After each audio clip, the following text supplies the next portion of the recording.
Well, good morning. You might not know the inner workings of the West Irwin front office. For example, I was told that I was needing to preach at this time, and I said, great. I was told that a month ago. I spent a long time going through sermons, going, which one do I'm really passionate about and all that. And you have to turn those sermon subjects in around Monday and Tuesday. Well, I got it to Pat on Tuesday. You will notice that the outline is very long because I thought I was going to have around 25 to 30 minutes. By Thursday, my father, who's one of the elders here, calls me and he says, Jay, so we're announcing the new preacher, and I'm sorry to say Wade's going to be doing that. And as soon as he told me that, I knew what he was saying. The one thing that me and Wade have in common, we like to talk a lot. So I said, okay, so what are we going to do? He goes, well, you're going to have to dumb it down in about 10 minutes. And I said, do you have any idea the big outline that I just turned into Pat? And he said, I know, but you're professional. You can do it. So we're going to do our best to get through this just as fast as possible. What's fascinating about numbers calculate just about everything from volume to just everything. We use them in our everyday lives. And numbers tell us a lot of stuff, but there are some things that numbers don't tell us, and we're going to get to that. What the church numbers tell us. What did the church numbers actually tell us? Well, in Acts chapter 2 and verse 41, we have our first set of church numbers. The church is born on that day. The gospel is preached, and 3,000 respond to the gospel. Now, some look at that, some have looked at that over the years and go, wow, 3,000 souls saved in one day, that's incredible. And it was incredible.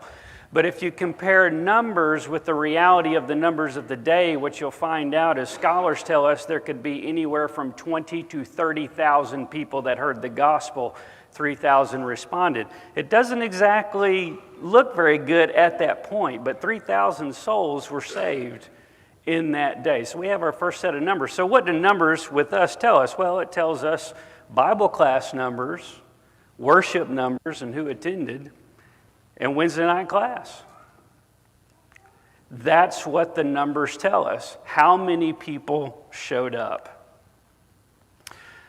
What does the contribution amount tell us? Well, in Acts chapter 2 and verse 45, right after the church is born, we'll notice that inside of the text it tells us that people were selling their possessions. They were giving to anybody that had need. Everything was common property. I was preaching about that one time at a congregation, and I knew a guy in the congregation that had a bass boat, and I looked over at him and I said, now, Ted, you got to understand that bass boat is now ours. He didn't keep silent during the worship service at that point. He said, no, it's not. They were constantly giving. One of the studies that we note about the early church is they were givers. They were constantly giving. So we have Sunday morning contributions. We just took up a collection for that. We have memorial donations, and we have independent donations.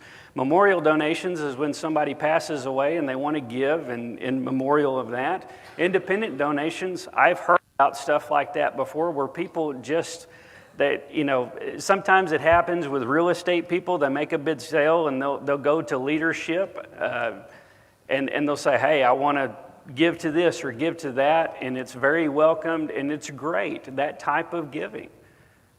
But again, the numbers that we see in the bulletin, the numbers that we see on the boards, they're numbers. They tell us a limited amount of data. So what do they not tell us? What do the numbers not tell us? In Luke chapter 18, verses 10 through 14, we have a unique situation. You got a Pharisee and a tax collector that both go into the temple, and Jesus is telling this story. They both go into the temple, And it starts with the Pharisee. The Pharisee raises his hands up to the Lord, raises his head up to the Lord, and he said, Lord, I thank you that I am not like this tax collector over here. I fast twice a week. I tithe of everything that I have. I do this, I do that. And then he walked away with his chest poked out. And then the text tells us that the tax collector wouldn't even lift his head to God, wouldn't even lift his head to heaven. And he started beating his chest. And he said, Lord, forgive me, I am a sinner. And according to Jesus, he said the tax collector was the one that actually walked away justified.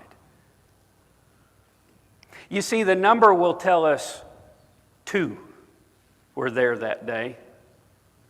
It doesn't tell us what kind of heart they had that day. Was it a strong heart, number one? Was it a strong heart? Was it a hurting heart? Was it a weak heart? Was it a hungry heart? Was it a humble heart? Numbers do not tell us that, what kind of a heart it is. And I can guarantee you from my years of service, from either guest speaking or full-time ministry, the majority of church buildings are made up. The congregations are made up with hurting hearts. And I want to give you one example of that. As a personal example, 8 years ago, I came back to West Irwin after I had gone through a divorce. I had lost basically everything. And the hardest thing for me to do, the church that I grew up at, the hardest thing for me to do was to go into this building that first Sunday. The plan was to come in, worship, and get out just as fast as I could. Because in my eyes, I was an absolute failure. In every sense of the word. I was hurting. Did I need God? Yes. Did I need Christ? Yes. Did I need the West Irwin family? Yes. I needed the West Irwin family. But I sure didn't want to look anybody in the eye. Now, my parents, I had moved back in my parents at that time. My parents had the forethought to call a couple of people in the congregation to let them know what was going on with my situation. And there was 5 of them that met me in the lobby that day. 5 of them. Bill Allen, at the time, I had never met before. I only knew him from Facebook. He was there. Donnie Carnathan was there. David Wicks was there. Skipper, as I call him, Skipper was there. And one special woman was there. And she wants to remain anonymous. No, that's not my wife. That was somebody else. What you don't know is that that day would have made me or broken me. That one single day. And by the way, you talk about a God thing going on there. None of those 5 knew why the other one was there. But they were all 5 waiting for me, all 5 there waiting to hug me. Because I was hurting and they knew it and they were there. There is a good chance that if they hadn't have been there and I walked in and I didn't get any type of sympathy or anything at all and I just came in and left, I might have walked away from the church that day because I was that broken. Most congregations are made up of hurting hearts. And I want to remind you of something, is that churches are not museums. They are hospitals for sinners. Sometimes there's a weak heart. Somebody just needs strength. Sometimes there's a hungry heart, people who are craving the gospel. And sometimes there is a humble heart ready to take in all the information that they can. But when you look at the numbers do not tell you that. So be grateful for the person that is next to you. Be grateful for the person that's on the other side of the auditorium. Please get out of your comfort zone if you're not used to talking to a particular kind of person. Because we are all here for one reason. It's to serve our Lord, and we want that one thing that only Jesus can provide, which is peace. The hearts of those who gave. Numbers don't tell us about the hearts that gave. A very interesting story in Mark chapter 12, verses 41 through 44. Jesus sits at the front of the temple.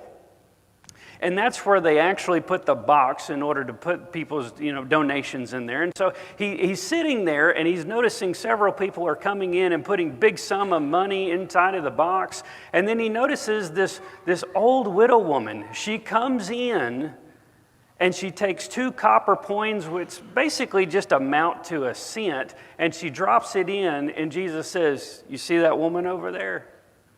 She gave more than anybody else here," which mathematically does not make sense. It only makes sense when we're talking about the heart. Do we honestly believe that this woman gave everything that she had, walked away, and God was going to let her starve or be without shelter or be without clothing? I think we know better than that. You see, the giving amount is what we see. We see the numbers. What we don't see is who sacrificed that week or that month or that year in order to give. We don't see the cheerful heart. We don't see the joyful heart, for that matter. In fact, the scripture tells us, don't let your left hand know what your right hand is doing. So we're not supposed to be bragging about how much we're giving or what we gave, for that matter. But the numbers don't tell us everything. What was sacrificed during worship? Talking about worship numbers, but you guys are all here, and being all here, you're saying no to everything else in the world, and you're saying yes to this right now. Occupational overtime. Some people here, I don't know who, I'm just guessing with a crowd like this. For those who are listening online who can't see the auditorium, I'm guessing there's about 10,000 people here. But some people here sacrificed occupational overtime. In Acts chapter 20, verses 7 through 12, you see this idea of somebody who was craving the gospel. His name was Eutychus. He was craving the gospel. He's on the 3rd floor of this house. He's sitting in the window. Paul, thankfully, I'm not him, okay, he preached until midnight, and Eutychus falls out of the window and falls to the ground. And what we don't know is if he actually died or not. We really don't know if that was a miracle in itself, but he was okay. But my main question is why was Eutychus that tired? Well, we know from the day he must have been an honest man. Everybody knew him. He must have been hardworking. He could have been a carpenter or fisherman or masonry, something like that. But more than likely, he had worked all day long.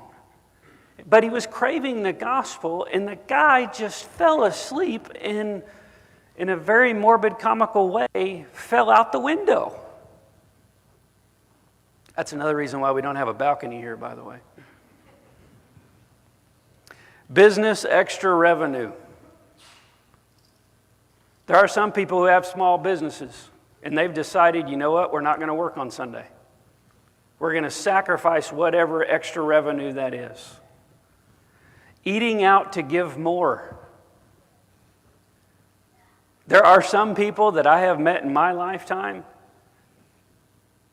that they have sacrificed eating out just to be able to give more. You see, you don't see that in the numbers. A day of complete rest. There are some people that work 2 and 3 jobs and they're exhausted, and they could use a day of complete rest so that they just don't fall over. And some people still come to worship because they want to be with their church family and they want to honor God. Hours free of joint pain.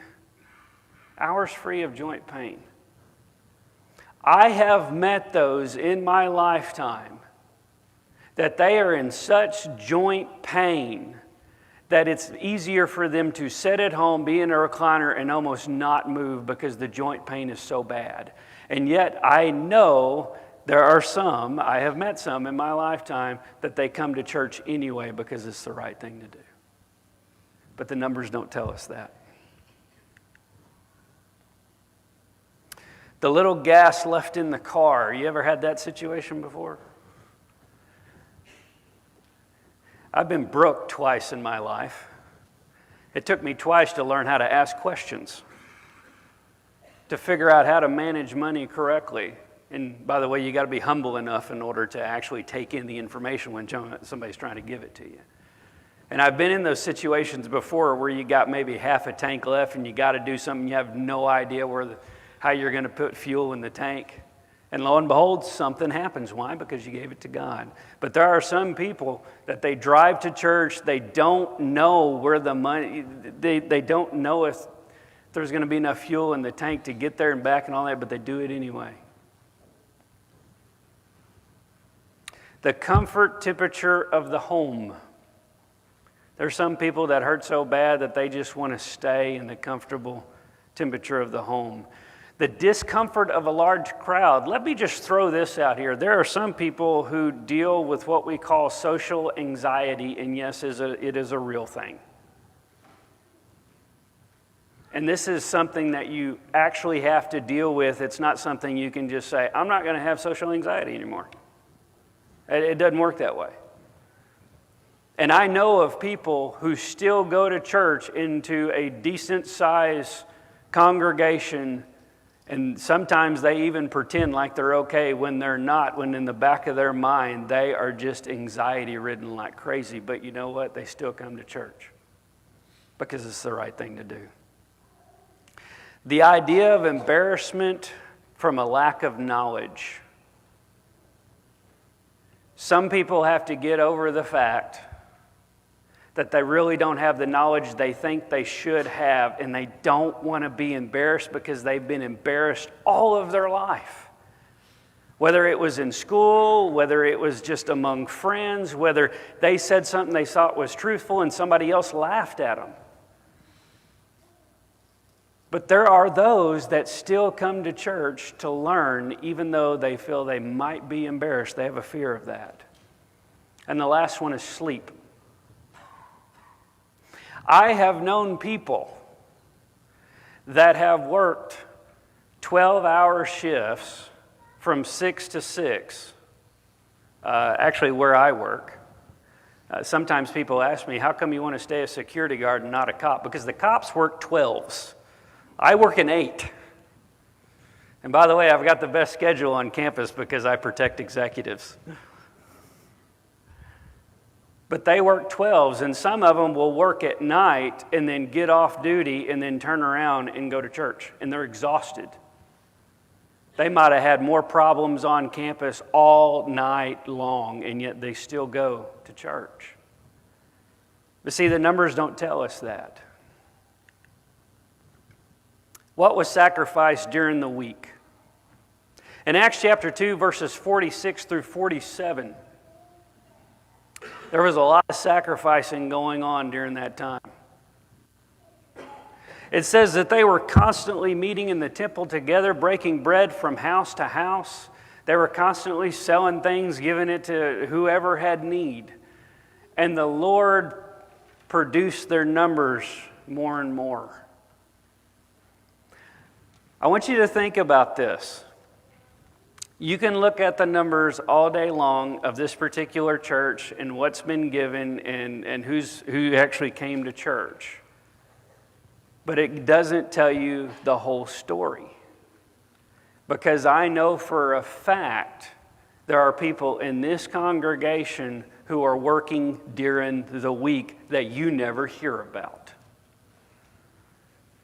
There are people in this congregation who have helped others get through hard times, whether it was physically, financially, whatever it was. They're members of this congregation. What's interesting is, if you've never been over to the Benevolence Center across the street, go over there and take a look. Because, by the way, during the week, that place is hopping. At the same time, everything inside of there has been donated. And so you can see warm heart all over the place. The time individual members. That's something that the numbers that we collect on Sunday don't tell us. The time of individual members that are helping other people. The items donated by individual members. I know for a fact that there are a lot of members in this congregation that help other people out. I know for a fact that during the Christmas time, when other families didn't have enough, members of this congregation helped other people out. And what's really interesting is, you don't really learn stuff about people until after they pass away. If you guys don't know, I married into the Walmart clan. That's been an adventure. I love every one of them. It's been great. But I grew up with Ray and Carolyn Walmack. They were basically like grandparents at church. They taught me I remember being a young kid and having them in class and they'd teach me and all that. What I didn't know is the massive amount of things that they did outside of worship and outside of church. The number of kids they took in. The number of families that were hurting and they were there. And you notice I'm saying this, they're both gone to their reward. I can see that now. Because if Carolyn was still alive, then I would be getting to talking to afterwards about this, because she wouldn't want anybody to know. And I say that just to make the point that there are so many of you guys and other church members all over this country, in this world for that matter, that the numbers do not reflect all the great and wonderful things that people do for others.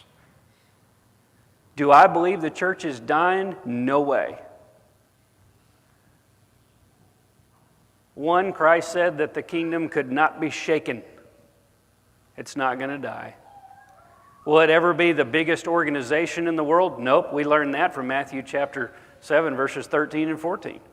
It's not going to be the biggest organization. We know that. But if we place everything on the numbers, we have to understand we're going to be disappointed.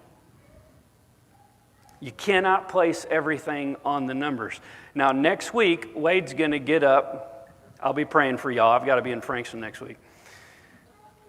I promise. I had that gig set up before I knew Wade was going to do the whole stuff. But he's going to present the budget. He's going to present what you're doing and all that, and that's an important thing for you guys to know. So I'm not knocking that at all.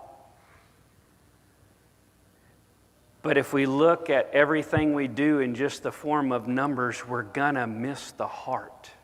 We're going to miss the purpose. We're going to miss the will to continue to keep going.